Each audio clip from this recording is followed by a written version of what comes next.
Hi, good morning. Our motivational topic for today is about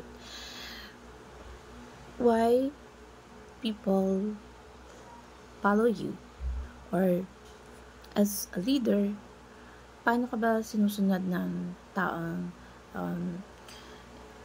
ina-underan mo or nalilid mo. Minsan hindi lang ito dahil sa authority na meron ka, sa posisyon na that will be given to you, kundi how people you or how you treat them. Minsan sa mga taong sumusunod sa'yo, hindi lang naman yun dahil sa posisyon na meron ka kaya ka sinusunod. The way you treat them, yun ang pinaka-importante. Kung paano kanila pagkakatiwalaan sa mga bagay na gagawin nila, na kaya kanila pagkakatiwalaan dahil alam mo lang kung paano mo sila ilid. Ito yung minsan bilang leader, kailangan matutuhan natin na hindi puro utos lang na kailangan dominant ka sa mga utos mo, or kailangan ikaw lagi ang nasusunod kung paano yung the way na pagtrato mo sa kanila, kung paano yung bilang isang, halimbawa na lang bilang supervisor or manager sa isang grupo or sa isang kumpanya, hindi lang dahil kailangan mo silang sundin. Kunwari ako yung member or under ng leadership ng manager or supervisor, sinusunod ko siya dahil inutos lang niya sa akin at kailangan sa company namin. Sinusunod ko siya kasi gusto ko yung the way they treat me, na mapagkakatiwalaan niya ako sa bagay na binigay niya sa akin, at kung paano ko rin pagtiwalaan yung manager or supervisor ko, kung paano niya ako ililid, kung nagtitiwala din ako sa kanya na hindi mo sayang yung effort at sacrifice ko na ibubuhos doon, dahil yung minsan sa trabaho natin, hindi lang naman tayo nagtatrabaho sumusunod sa boss or sumusunod kung ano yung sinabi natin, kundi minsan tinitingnan natin ang puso natin, kung yung mga ginagawa natin ay align pa ba sa gusto natin, kung stable na ba ang puso natin, masaya ka pa ba sa ginagawa mo, masaya ka pa ba sa boss na pinaglilingkuran mo, or sa mga leaders na nakakasalamuha mo. Minsan yun ang isa sa mga problema kung bakit tayo nag-quit sa trabaho, dahil hindi na natin gusto yung pamamalakad ng nakakataas sa atin, na masyado ng authoritative at dominant. Ang gusto natin minsan yung nag-i-enjoy tayo, yung naiintindihan ka bilang isang member o bilang isang sumusunod, na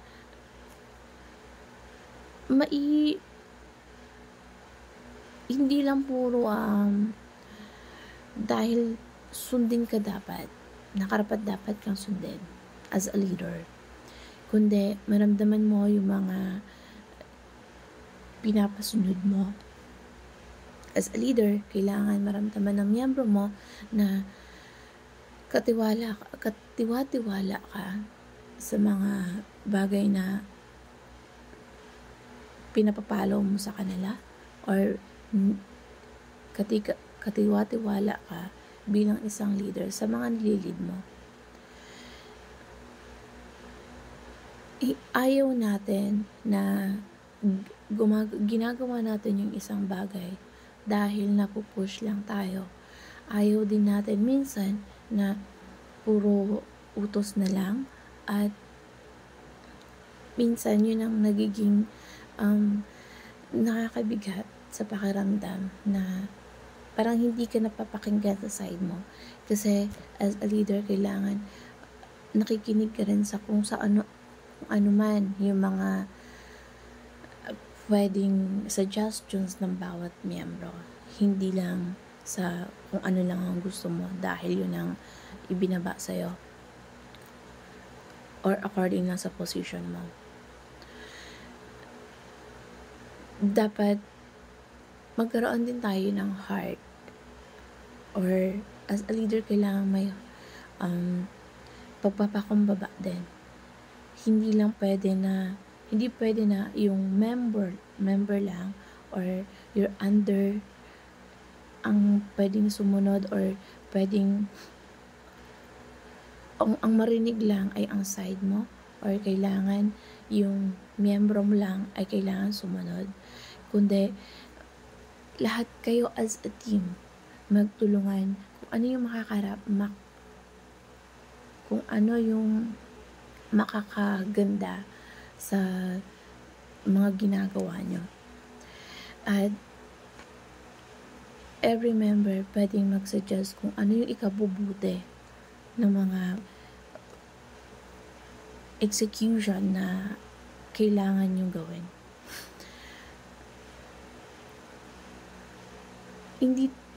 As a leader, hindi tayo pwedeng maging dominant at authoritative na lang lagi sa mga tagasunod natin. Magkaroon din tayo ng transparency at magkaroon din tayo ng pagmamalasakit sa bawat isa, at kung kumusta na ba yung pagiging leader mo, kung meron ka bang natatanong mo ba sila kung kumusta naman sila as a follower mo. So, kung bakit ka ba nila sinusunod at kung paano ka nila sinusunod. Ito ba ay dahil kailangan lang sa trabaho at kailangan lang sa mga ginagawa nyo, or pinagkakatiwalaan ka ng tao mo na kaya mo silang i-handle as a leader.